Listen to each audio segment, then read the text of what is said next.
What's up, YouTube family? This is your boy Truth coming to you again from GT Magazine. Just want to kick some thoughts back and forth with y'all for a minute, deal with some truths, some inconvenient truths.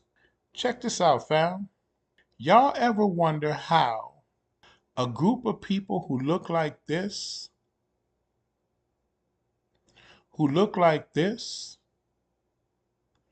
guys that look like this,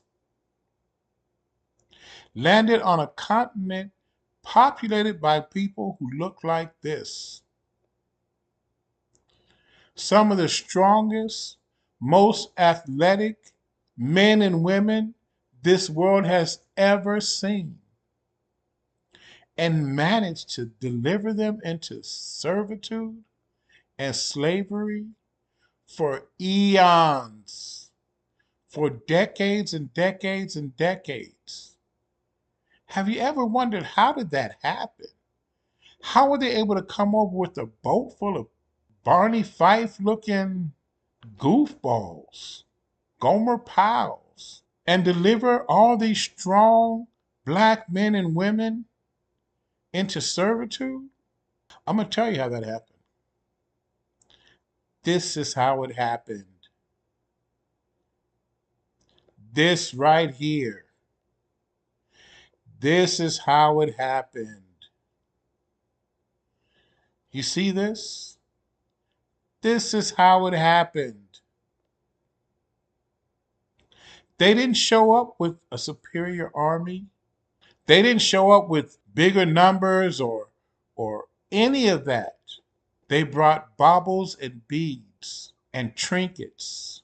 And for that and little more, they convinced the leaders and the celebrities in the community to control the people to get on the boat. And they didn't really know where that boat was going, and they didn't care. They were only interested in enriching their own pockets. They hadn't seen this whole new world, this new way forward. They acted like they knew these people, but they don't really know these people. They didn't know these people. They didn't care. They convinced them to get on the boat and go with them for trinkets, for what amounts to little to nothing in the grand scheme of things. And once we got to the whole new world, to this new way forward, and the beatings started, and the lynchings, once the women were getting raped, families being torn apart, children suffering atrocities, they ran the same play. They found leaders in this new group. They brought them in the house out of the fields. They let them work inside. They let them sleep on beds. They gave them the master's hand-me-downs. Let them wear the master's clothes and convinced them to go out in the fields and tell them other colors to keep working and stop thinking about rebelling. This is what's good for you. Trust me. I'm one of you. I'm going to advise you right. If you listen to me, you might be in the house one day too. You might get to wear Master's hand-me-downs. Master will take care of you if you just listen to me. And they tried to run the same play all over again. But this time, black men stood strong. We ain't getting on the boat. We ain't picking no cotton. You go back there, you tell Master pick his own cotton. And so what did they do?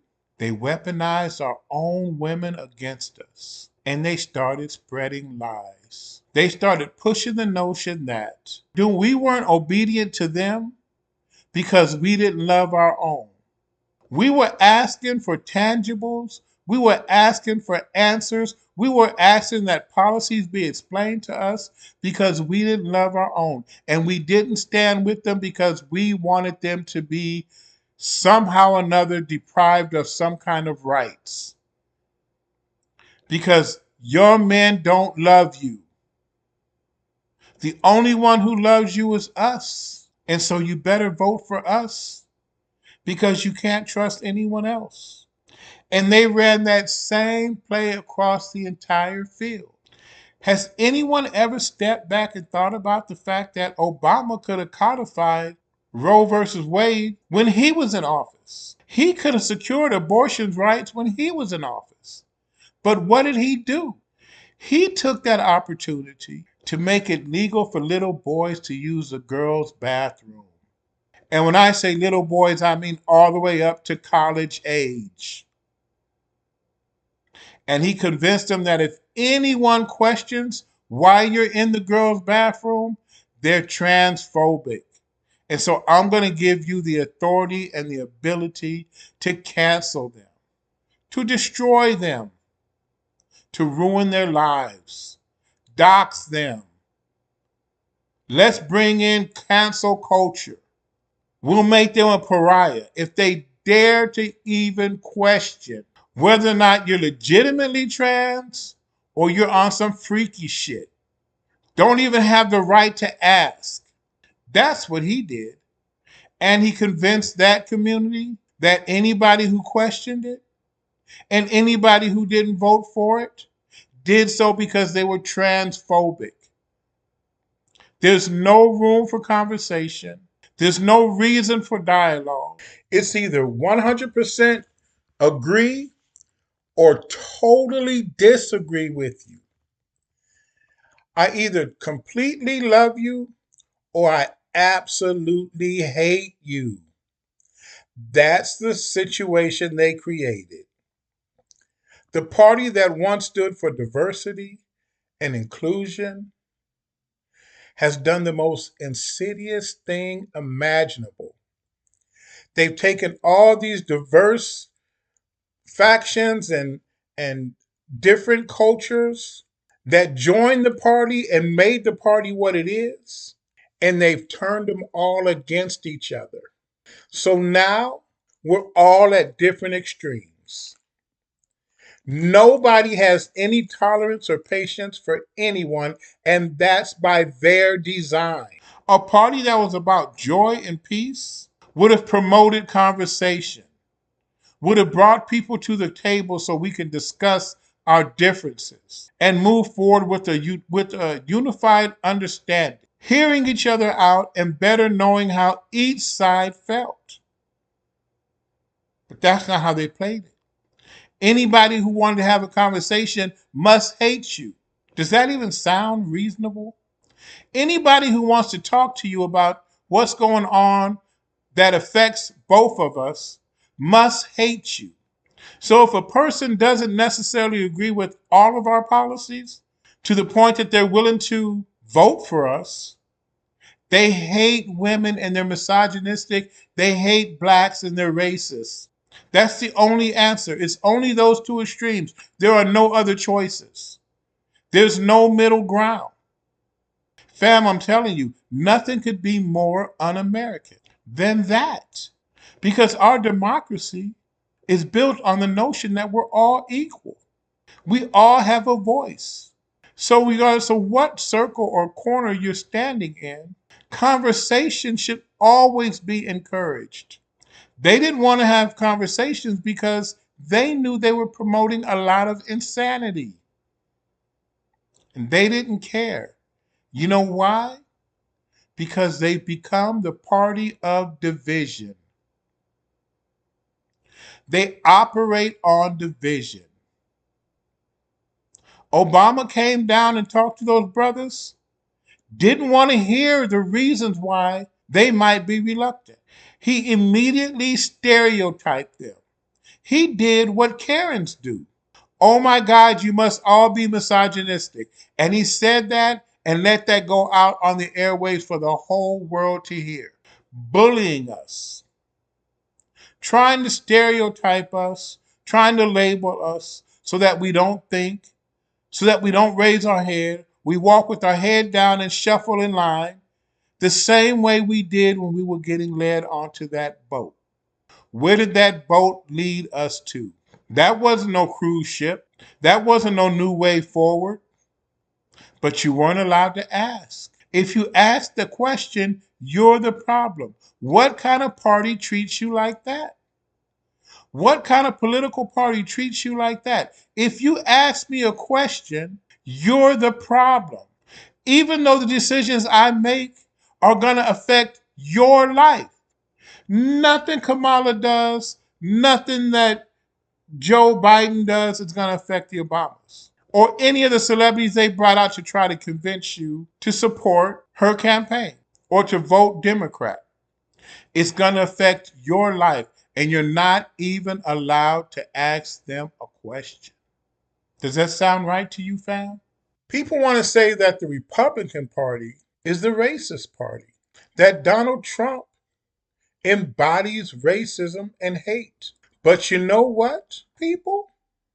The original, the OG race play was in our party because the move was supposed to be Biden was supposed to find a black woman to be his vice president. But the people who actually run our party, and if you want to know who those people are, follow the money. That's all I'm going to say about that. But the people who actually run our party weren't going to ever allow him to actually have a black woman for vice president. So what they did was what they always do. They gave us symbolism. We didn't get a black woman for vice president. They weren't going to let a black woman be vice president. So they went out and they created a black woman. So they could have the comfort of knowing that they didn't put a black woman in office, but fool you into believing that they did. And y'all bought it. A black woman, someone who really cared about our community, about our people, would not leave in silence and let our people be divided like we are. She would have lost gracefully and came out and said, you know what? Now's not the time for a 4B movement. Now's not the time to disavow your family members and skip Thanksgiving and Christmas because of how they voted. We lost. For whatever reason, we lost. And now's the time to get together with each other and find out what really happened. Let's not assume. Let's listen. Let's not make assumptions about each other. Let's have conversation with each other to find out where the message got lost and why people voted the way they did and why they chose not to vote the way we wanted them to. That's what somebody who cared about our people would have said and done, because we need each other now more than ever. If what they've been claiming is actually true, if they actually believe that the person who got elected is about to destroy democracy, and they really cared about you, if they really cared about the party and the people in it, they would understand that we're going to need each other now more than ever. And they'd be out trying to do whatever they could to get us to bind together so we could weather whatever storm is coming, if there's going to be a storm. That's what they would do if they really cared about you. But they didn't. They only cared about getting elected. So they turned you against each other. And when that didn't work, instead of coming back and mending those fences and salving those wounds, they watched the whole thing burn down and they walked away without ever looking back. They took no stock, no interest, and no concern in any of us. They left us fighting over nothing because a lot of us saw the play. A lot of us recognize, though some of you will not admit it, she's not black. And to put her in office as the first black president would be robbing the real first black female president of that distinction when the day comes. To let her stand up and claim to be black is an insult to all of the women who have suffered being black.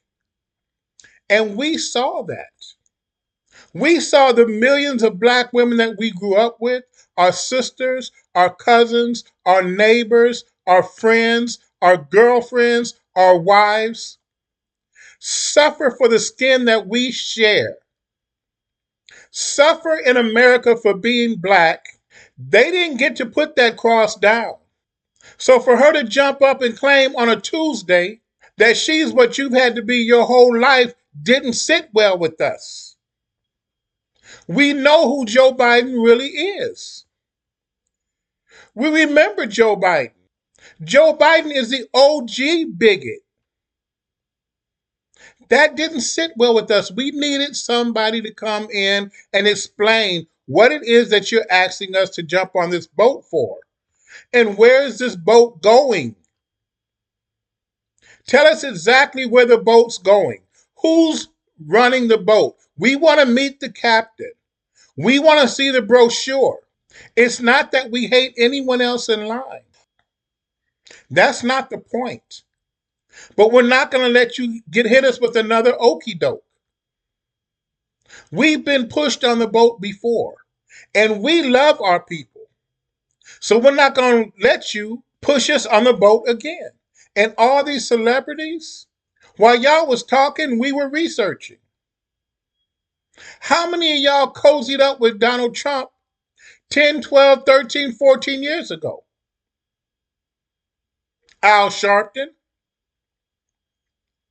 How many of y'all were perfectly fine with Donald Trump years ago when you were getting money and favors from him? Jesse Jackson. Y'all want to say Donald Trump is so racist? The only other person we've ever had who made a legitimate bid for a black president was Jesse Jackson. Go back and look at who funded his whole campaign. I'm going to give you 2 words for a clue. Donald Trump. If the man is so racist, how come he was behind the first black presidential candidate we ever really had? We were doing our research. We weren't just sitting there waiting for you to tell us which way to walk and where to sit on the boat. And if you were really concerned about our community, instead of about enriching your own pockets, you would come back now and say, you know what, Miss Jackson, we're both celebrities. And we disagreed at one point. Maybe I overstepped what I said. Out of concern for our people, because you have millions who look up to you, and I got a couple of thousand that look up to me. How about we sit down and have a conversation and speak it out and broadcast that for the good of our people so we can be the voice of healing? But you got your money. You got your money, and that's all you wanted. You're not interested in bringing us back together again now. You got your money. You couldn't get us to get on the boat, but you got your money. And that's all you really wanted. That's all you wanted. You didn't know where that boat was going. You didn't care. Janet cared. And what did you try to do? You tried to destroy her for it. And so now it's up to us. It's up to us to get past the rhetoric, to get past the hatred, to get past all these things we've been manipulated into, and see each other for who we really are. We're not racist. We're not misogynists. We're not transphobic or homophobic or heterophobic. We're not each other's enemies. We've been played against each other. But if we really sit down and look at each other, we're not each other's enemies. We're fellow Americans, and we all have opinions, and we all have viewpoints. We all have concerns and needs. And if those are ever going to align, it's not going to be because of the Democrats. It's going to be because we stop to look at who we really are. We're neighbors. We're brothers and sisters, parents and children. We might look different.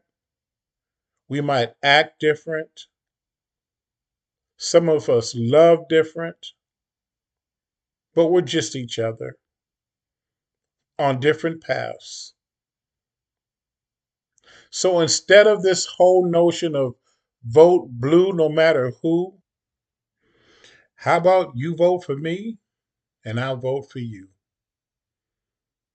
That's all I got for you. That's all I got for you, GT fam. Let's get back together. Stop fighting against each other and start fighting for each other. We can do this.